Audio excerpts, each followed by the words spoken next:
નમસ્કાર દર્શક મિત્રો, જનરપન ન્યૂઝમાં આપનું સ્વાગત છે।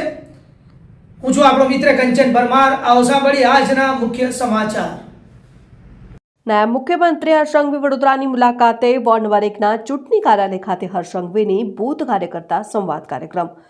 તમારા બધાની દેશભક્તિ જોઈ બધો થાક ઉતરી ગયો। બીજેપીના કાર્યકર્તાઓનો એક નારો પણ લગાવે અને ધરતી ધ્રુજે બીજેપીનો કાર્યકર। બીજેપીનો કાર્યકર એ સાચી મૂડી છે અને કાર્યકરો એવા હશે જેમનો ઉંમર મારા કરતાં પણ વધુ હશે અને તેમને શહેરની સેવા કરી હશે।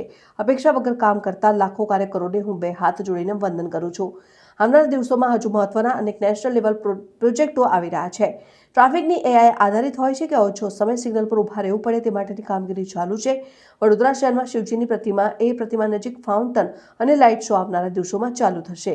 વિદેશમાં ન દેખાય એવો શોનું આયોજન થશે। શિવજીની આરતીનું સમૂહ માટેનું આયોજન પણ કરવામાં આવી રહ્યું છે। મહત્વના સ્પોર્ટ્સ સંકુલો, રાષ્ટ્રીય અને આંતરરાષ્ટ્રીય કક્ષાની રમતોનું આયોજન છેલ્લા 1 વર્ષમાં થયું છે। ઘણા કોંગ્રેસીઓને પેટમાં દુખે છે અને દુખવું પણ જોઈએ। લુખ્ખા ટપોરીઓને તો નહીં જ છોડું। જોરથી કૂદીને અશાંત ધારાને રોકવા કોંગ્રેસીઓએ કર્યો, પરંતુ સરકારે અશાંત ધારો કાયદો વિધાનસભામાં મંજૂર કરાવ્યો। ગુજરાતીઓ માટે સરકાર દ્વારા મહત્વના કાર્યક્રમો કરવામાં આવી રહ્યા છે। ગુજરાતના હિતમાં જ મતદાન આ વખતે કરીશું। ગુજરાતના નાગરિકોને બદનામ કરનાર લોકોને એક બાદ એક નાબૂદ કરી દઈશું। તો આ સેવા માટે કેટલા લોકો અહીંયા તૈયાર છે? બધા જ। વડોદરા શહેર હોય, રાજ્ય હોય કે દેશ હોય, ત્યારે આટલું મોટું સમાજ જીવન વડોદરા શહેરની અંદર રહેતું હોય ત્યારે નાની મોટી સમસ્યાઓ દરરોજ આવવાની છે, પણ એ સમસ્યાથી દૂર ભાગવાવાળા લોકો આપણે નથી। એ સમસ્યાને કઈ રીતે નિકાલ લાવવાનો છે તે દિશામાં કામ કરનાર એ કાર્યકર્તાઓનું નામ છે ભારતીય જનતા પાર્ટીના કાર્યકર્તા। વડોદરા શહેરમાં આવનારા દિવસોમાં હજી મહત્વના અનેક નેશનલ લેવલના એટલે કે રાષ્ટ્રીય કક્ષાના ખૂબ મોટા પ્રોજેક્ટો આવી રહ્યા છે।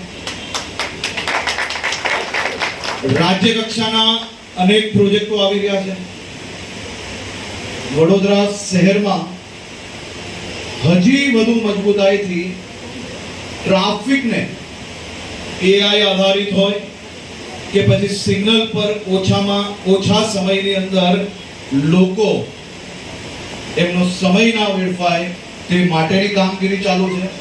આખા શહેરમાં ડ્રેનેજ અને પાણી માટે ભવિષ્યની 50 વર્ષની યોજના હજી વધુ મજબૂતાઈથી કઈ રીતે થઈ શકે તે દિશામાં આપણી મહાનગરપાલિકા કામ કરી રહી છે। વડોદરા શહેરમાં જે શિવજીની પ્રતિમા છે આપણી, અને એ પ્રતિમાની આજુબાજુમાં અદ્ભુત ઇન્ટરનેશનલ લેવલનો ફાઉન્ટન અને લાઇટ શો આવનારા દિવસોમાં ચાલુ થવા જઈ રહ્યો છે। આપણા વડોદરામાં આપણા ઘરની અંદર કોઈ બી મહેમાનો આવશે ને તો હું ગેરંટી આપું છું કે તમને પહેલા એમ કહેશે કે આપણે શિવજીની પ્રતિમાના દર્શન કરવા જવા છે ત્યાં, અને તળાવે બેસીને વિદેશમાં ના દેખવા મળે ને એવો અદ્ભુત લાઇટ અને ફાઉન્ટેન શો જોવા મળશે। અને એ ફાઉન્ટેન શો ની જોડે સમૂહ શિવજીની આરતીનું જે આયોજન થઈ રહ્યું છે, દ્રશ્ય આખા વડોદરા વાસીઓના મનની અંદર કોઈ બી નાની મોટી ચિંતા હશે એ ચિંતા દૂર કરી લે એવી અલૌકિક આરતીની વ્યવસ્થાઓ બી આવનારા દિવસોમાં આ જ પ્રકારે